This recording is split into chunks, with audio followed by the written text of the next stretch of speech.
Next question.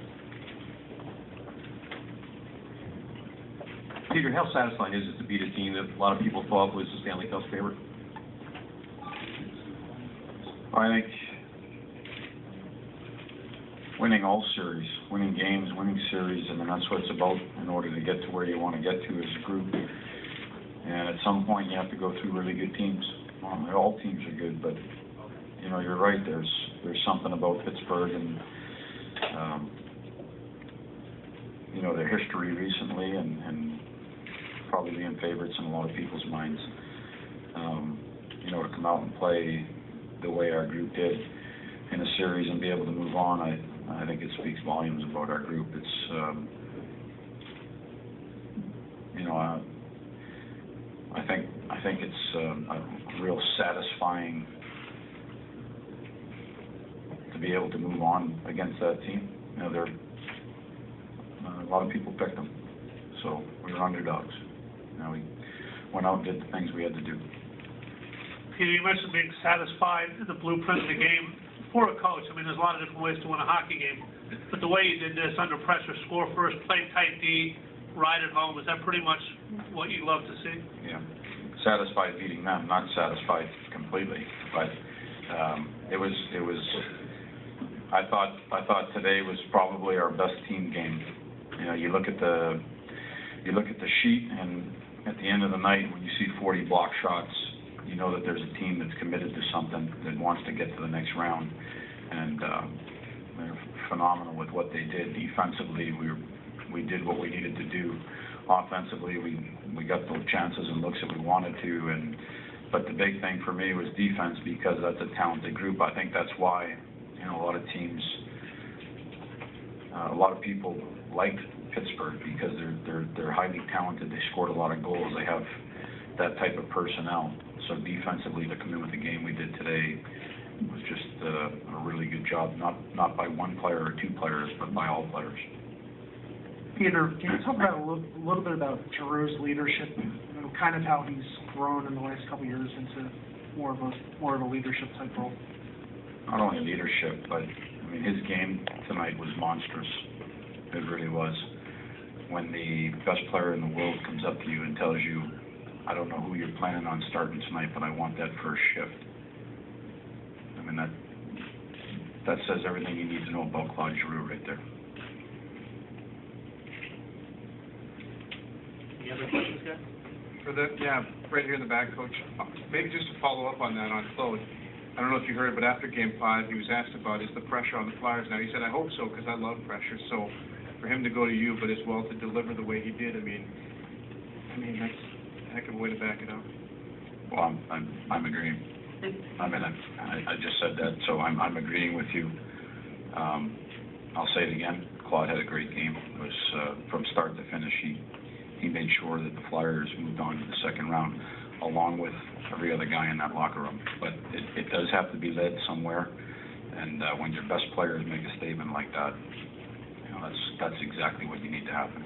Coach, a couple of guys said they felt a little something different about Briz. Can you talk that he was a little more extra motivated, a little more dialed in? Can you talk about how he played today and how he looked to you? Well, I thought Briz was phenomenal. Like I said, that's a talented group over there. They move the puck extremely well, and there's going to be chances, and there's going to be opportunities against. And Briz was dialed in today. He played a phenomenal game for us. You know, I think when you have a game like we did in Game 4, you reel it back. In Game 4, you reel it back in a little bit, and you know that checks you right there. I said it after the game in Game 5. I really liked the way we played as a team. We didn't get the results we're looking for, and we're definitely in a results-oriented business right now, playing well and doing the right things. This isn't the regular season. You need wins. And I felt like that was a step coming out of that game. And from there, I thought our team did a terrific job in front of Briz. Like I said, blocking 40 shots. I'm not sure that I've seen that. I'm sure it's happened a bunch of times. It just, you know, usually it's in the 20s, and guys were sacrificing themselves and clearing out the front of the net. And what did get through, and there was lots of good chances by Pittsburgh, our goaltender stood really tall today. And he was focused. The rest of the guys were focused at the job and the task at hand. and we're able to get a big one.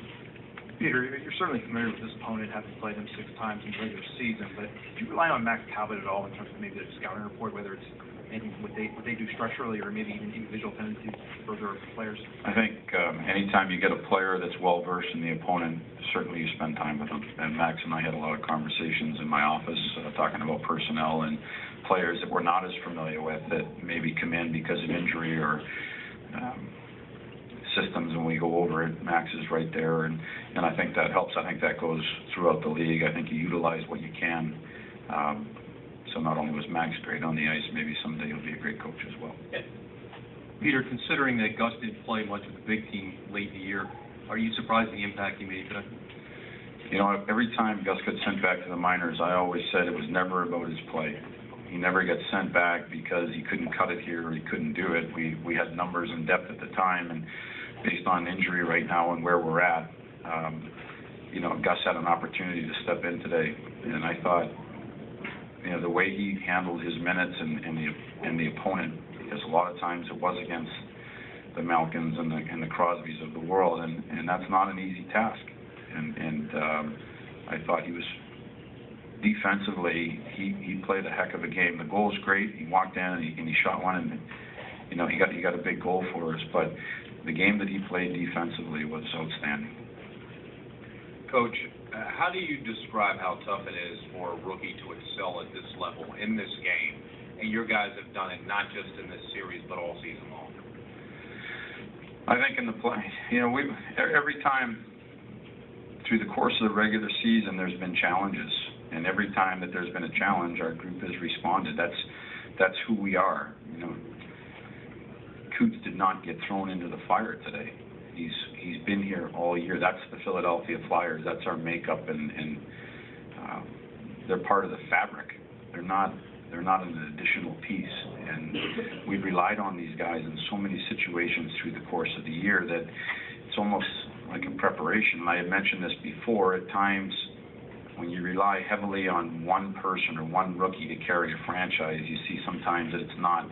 But we have great veteran leadership in the room and great veteran players like Yarmir and Kimo. Max Talbot comes in, and Danny Briere. So there's veteran leadership there for the young pieces. So they've been put into situations where they can grow into a role and prepare themselves for the playoffs. And, I truly think that that's what happened here. There was, all the young players within their roles have done an outstanding job all year. This is their first opportunity at the playoffs, and we haven't handled it any different, and their play hasn't been any different. They've done everything that we've asked. Last question? Coach, I know you said Claude came to you before the game, said, I don't know who you're starting tonight, but I want to be out there on the first shift. Have you ever had a guy come to you in this kind of atmosphere and say that, to step up in that way? No, but he was so adamant that he wanted that first shift that, line matchups didn't matter at that point and who he wanted. He wanted to get out on the ice. He wanted to make a statement. And that's, I just think it goes to speak to Claude, because you see the skill, but sometimes you don't know that. You don't hear that. You don't get that feel for him, or maybe you do. But we do, and I do. And for him to come up and say that before the game, I think it speaks volume to him as who he is, not only as a player and his skill, but who he is as a person. Thanks, everyone. Thanks.